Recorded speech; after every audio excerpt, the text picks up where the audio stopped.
උපකුලපති ඉල්ලා අස්වෙලා දින 54කට පසු කොහොමද මේ උපකුලපති මේක ඕකේ කරන්නේ? මේ විදියට මේ එක්සෑම් එක ලියලා ඒක කොහොමද එහෙම වෙන්නේ කියන එක මොකද ගොඩක් ඇහින් දැකපු සාක්ෂි පවා ප්‍රශ්නයක් නැතුවනේ. එතකොට ලොකු පට්ටපල් බොරුවක් කරලාද මේ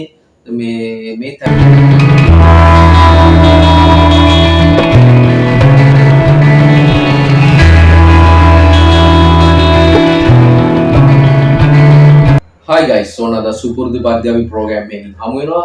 ඉතින් කාටවත් ප්‍රශ්නයක් වෙලා තිබුණා. ඉතින් මේ නාමාර්ගයේ නීතිඥ පට්ටම ඔන්න දැන් මේ ටිකින් ටික එළියට එන්න පටන් අරගෙන තියෙනවා.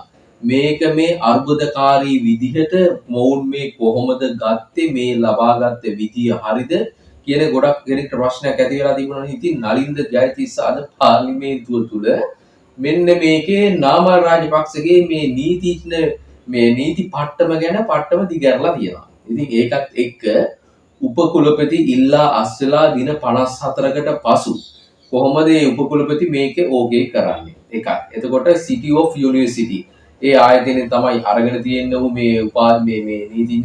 මේ නීතිඥ පට්ටම. ඉතින් ඒකත් එක්ක මේක 2009 මේ ඔක්තෝබර් 15 වෙනිදා තමයි ශ්‍රී ලංකා නීති විද්‍යාලයේ මේක රෙජිස්ටර් වෙලා තියෙන්නේ.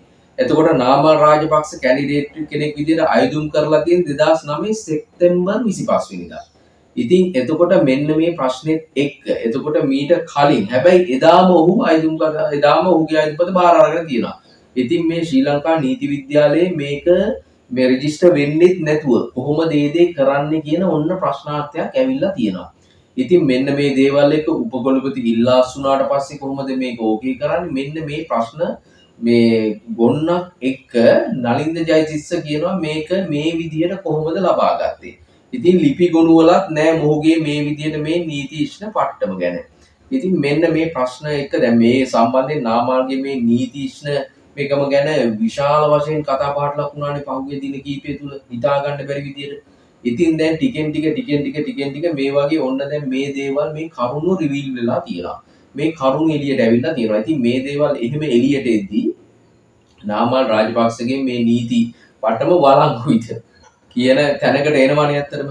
ඉතින් දැන් මේ ප්‍රශ්නත් එක්ක දැන් නලින්ද ජයතිස්ස මේ කියන විදියට මේ පාර්ලිමේන්තුව තුල මේ කරපු ප්‍රකාශයත් එක්ක මේ හෙළි කරපු කරුණුත් එක්ක මේ සම්බන්ධයෙන් පැහැදිලිවම කතා කරද්දී දැන් නාමල් රාජපක්ෂට ගොඩක්ම චෝදනාවට ලක්ුණේ මොහු මේ කාමරයක් ඇතුලේ මේ විදියට මේ එක්සෑම් එක ලියලා ඒක කොහොමද එහෙම වෙන්නේ කියන එක මොකද ගොඩක් ඇහින් දැකපු සාක්ෂි පවා පහුගිය දවස්වල අපි දැක්කා සෝෂල් මීඩියා වල ෂෙයා වෙන්න ගත්තා මේ විදියට මේ අපි තව සමහරු කිව්වා රටින් ඇවිල්ලා රටේ ඉන්න සමහරු කිව්වා මම ඇවිල්ලා මේකට සාක්ෂි දෙන්නම් මොකද තව සමහරු තර්ජනාත්මක විදියට නාමල් රාජපක්ෂ තර්ජනය කරාට පස්සේ රට පැන්නා කියලා කියනවා බයට මරණීය තර්ජනය එල්ල කරාට පස්සේ රට පැන්නා කියනවා.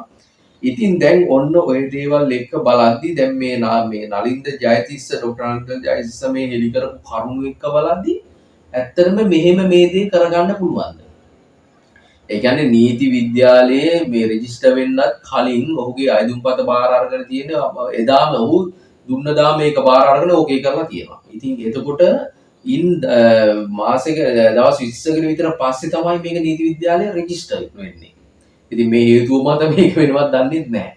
ඉතින් කෙසේ හෝ මෙන්න මේ කරුණ එක්ක අනිත් එක උපකුලපතිතුමා ඉල්ලා අස්වෙලා දින 54කට පසුව ඔහු මේ දේ උගේ කරනවා. ඉතින් මෙන්න මේ කරුණු එක්ක සලකා බලද්දි මේක ඇත්තටම වළංගුද?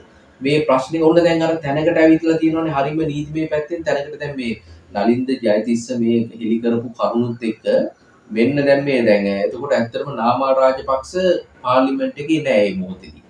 එතකොට ඔහු ඉල්ලා සිටිනවා ලන්ච් එකෙන් පස්සේ හරි ඇවිල්ලා අපිට මේ කරුණු ඉදිරිපත් කරලා යන්න කරුණා කරලා කියන තැනකට ඔහු එනවා.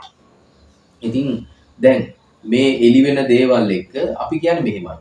කවුරුන් හෝ නාමල් රාජපක්ෂ නෙමෙයි කවුරුන් හෝ මේ ලංකාව තුල මාලිමාව පක්ෂෙන් හෝ කවුරුන් හෝ අපි කියන්නේ වැරද්දක් බොරුවක් කරලා තියෙනවා නම් අනිවාර්යයෙන් මේවට දන්වා ලැබිය යුතුයි. දැන් එතකොට දැන් ඒ වගේම මාලිමාවෙත් මතක් කළ යුතුයි මේ කතානායක. තාම ජපානය යනවත් දන්නේ අර මේ සහතිකේ අරගෙන එන්න.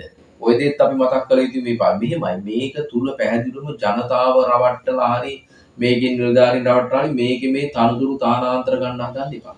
ඒක අපි මතක් කරන්න ඕනේ පැහැදිලිවම. එතකොට මාලිමාවෙත් එයා තාම ඉන්නවනේ තාම ප්‍රශ්නයක් නැතුවනේ. එතකොට ලොකු පට්ටපල් බොරුවක් කරලාද මේ තැනට එන්න හැදුවේ. ඒ කියන්නේ කතානායක තැනට එන්න හදලා පට්ටපල් බොරුව සියල්ලම රවට්ටන්නද හැදුවේ. ඉතින් ඔන්න ඔය ප්‍රශ්නේ තියෙනවා. එතකොට දැන් මේ නාමල් රාජපක්ෂ මේ විදිහට දැන් කිව්වේ නෑ ඔයා ඕන කෙනෙක් ඔප්පු කරන්න ඇවිල්ලා හරි රටින් ඇවිල්ලා වුණා සාක්ෂි දෙන්න මේ විදිහට මේවා නීති අනුකූල විදිහට පැහැදිලිවම කියලා තිබ්බනේ. දැන් අපි බලමු පැහැදිලිවම එතනින් පස්සේ නාමල් රාජපක්ෂ මොකද්ද දැන් කියන්නේ කියලා.